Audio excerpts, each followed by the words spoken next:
Magandang araw mga kabutya. Magagawa tayo ng beef shish kebab yan. Panoorin nyo kung paano ko to ilagay sa tray at gawa ng style yan.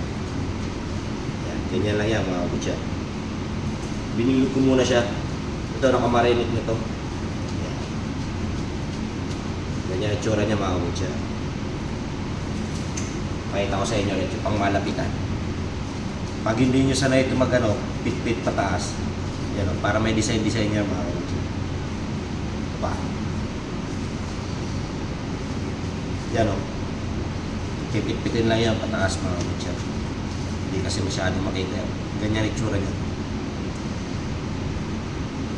Pag nilagay sa tray, ganyan na siya pag naka-display na. Yan. Pakita ko pa kayo ulit. Ganyan, tuhugin lang yung bilog. Pitpitin. Di ba kita nakakarang kamay ko? Basta ganyan itsura kalalabasan. Ulitin ko ulit. Yan o, basta makita nyo pataas yan. Yan.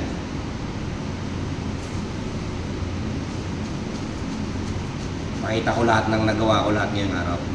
Yung mga beef, yung mga shish kebab. Ito yung last. Bali, 4 sa isang tray. Yan o. Yan, ganyan na itsura. Pakita ko sa inyo yung mga nagawa ko para tingnan nyo kung anong itsura ng mga kabutya. Okay?